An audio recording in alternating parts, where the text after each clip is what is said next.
One of my colleagues talks, Director Patel, about you traveling too much. When it comes to travel, I've actually traveled 1/3 less for personal holidays than my prior two predecessors combined. Have you ever seen United States senators travel, including overseas? Frequently. You've seen that? Yeah. Yes, sir. Why so many of the political leaders in Mexico tend to have very close ties with the drug cartels? I think it's a combination of the fear and a little bit of the corruption. Tell me why we shouldn't require warrants under Section 702 when our intelligence people access the records of American citizens. Thank you, Mr. Chairman. Thank you, directors, all of you, for your good work. I'm sure you have figured out by now that you're not going to be able to make some people in Washington, D.C. happy.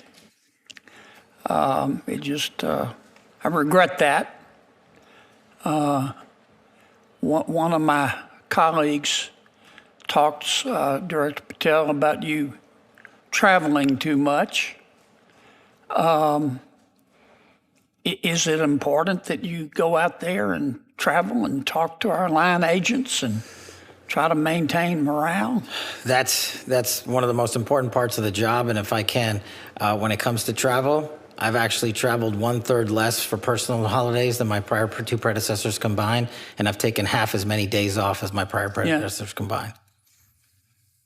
Have you ever seen United States senators travel, including overseas? Frequently. You've seen that? Yeah. Yes, sir. I want to ask you and Director Cole.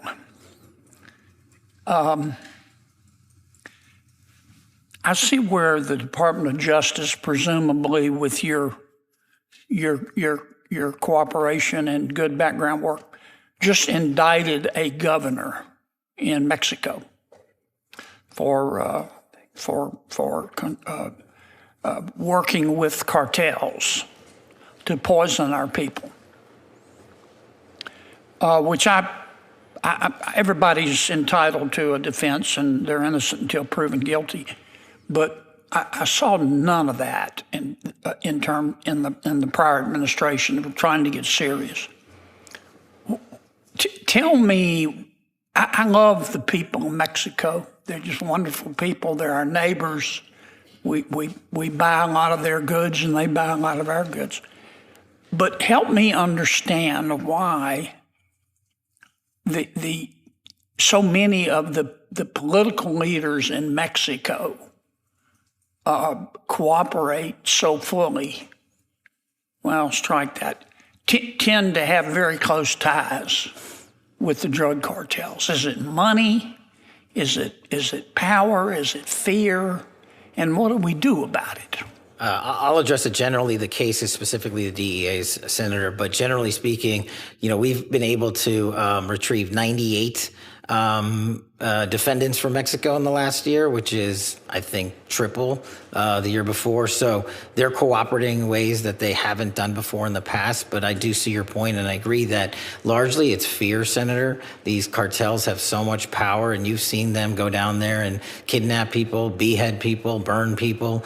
And I think it's a combination of the fear and a little bit of the corruption because of the influence they have with the amount of money they make from the narco trafficking trade, which is why we're prioritizing bringing it down. Mr. Director. Senator, it's good to see you again. And, good to see you, and sir. I testified during my confirmation hearing yes, sir. Regarding the arrest of Garcia Luna, who was in charge of the federal police in Mexico. Mm-hmm. And after a career special agent, I had the opportunity to work in Colombia, Afghanistan, and end my career in Mexico. There's no doubt that the narco traffickers and high-ranking government officials in Mexico have been in bed for years. Mm-hmm. But for all of a sudden, we're paying attention to it. Mm-hmm. We have a president who fully supports America first, Americans first. They are just as much responsible for the death and destruction of record amounts of Americans by cooperating, by conspiring, by helping, producing this poison to come across the border and come into our country. And Senator, I can assure you, this is just the start of about what's to come in Mexico. Good. I think it's important, and I don't want to paint with too broad of a brush, but I think it's important that we keep the pressure on. And I appreciate the good work that both of your agencies have done and that the president has done.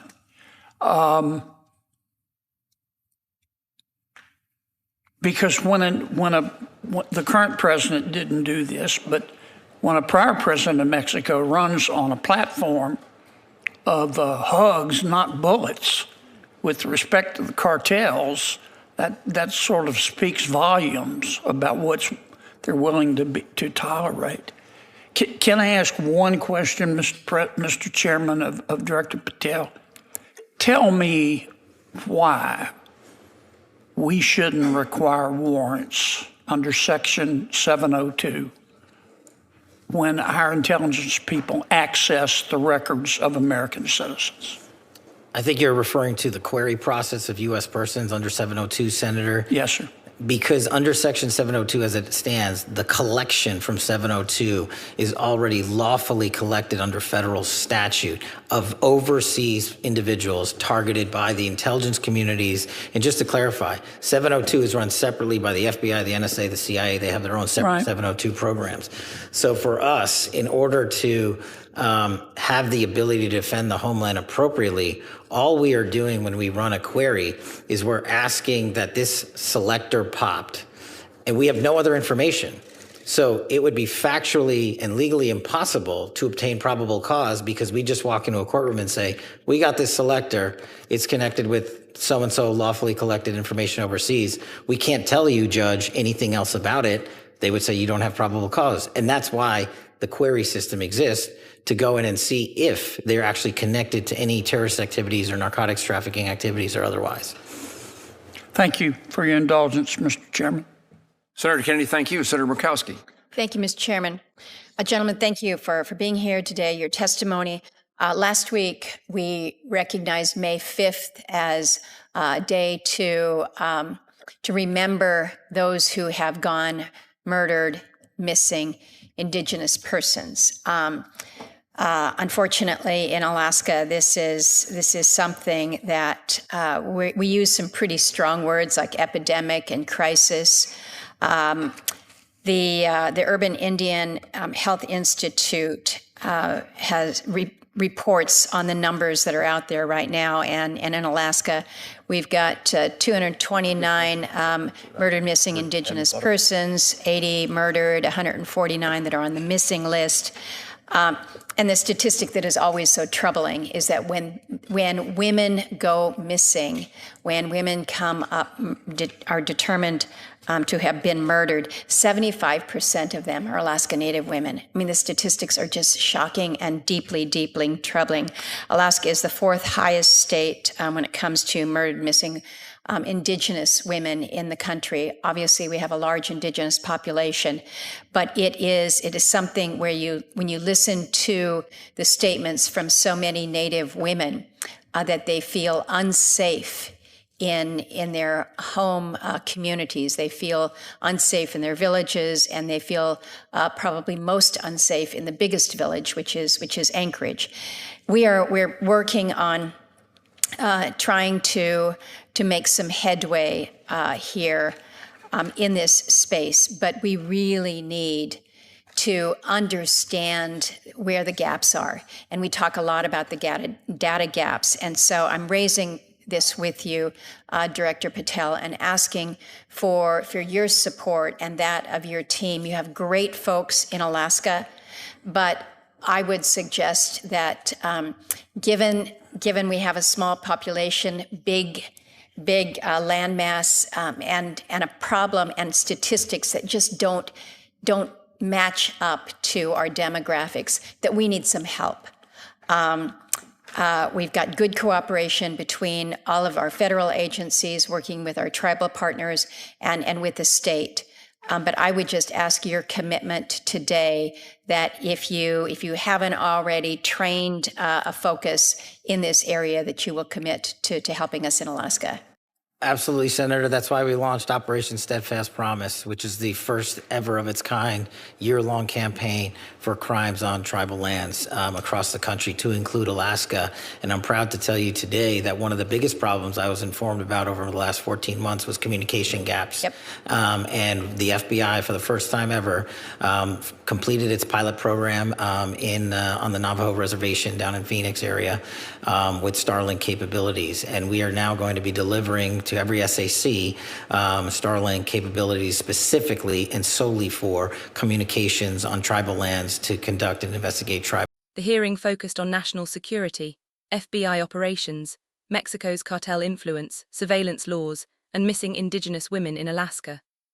Senator Kennedy questioned FBI Director Patel about his frequent travel, but Patel defended himself by saying he had traveled far less for personal holidays than his predecessors, and stressed that visiting field agents was important for morale and leadership. The discussion then shifted to Mexico and drug cartels.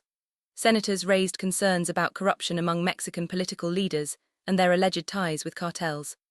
FBI and DEA officials explained that fear, corruption, and the huge financial power of drug trafficking organizations have allowed cartels to influence officials for years. They highlighted stronger cooperation from Mexico recently, including extraditions and arrests of suspects linked to organized crime. Officials also criticized past Mexican policies, seen as too soft on cartels, and promised tougher action going forward. Another major topic was Section 702 surveillance powers. Senator Kennedy asked why intelligence agencies should not need warrants before searching Americans' data collected under foreign intelligence programs. Director Patel responded that the information is already legally gathered from overseas targets, and agencies often lack enough evidence initially to establish probable cause for a warrant.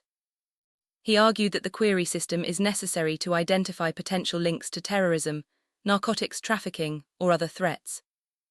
The hearing also addressed the crisis of missing and murdered Indigenous women in Alaska. Senator Murkowski described alarming statistics, including high numbers of Indigenous women reported missing or murdered and widespread fears among Native communities. She asked for stronger federal support and better coordination. Director Patel responded by discussing Operation Steadfast Promise, a nationwide FBI campaign focused on crimes in tribal lands, including Alaska. He also mentioned efforts to improve communication systems in remote tribal areas through technologies like Starlink. Overall, the hearing emphasized border security, cartel violence, intelligence surveillance powers, tribal community safety, and the federal government's efforts to strengthen law enforcement cooperation and national security.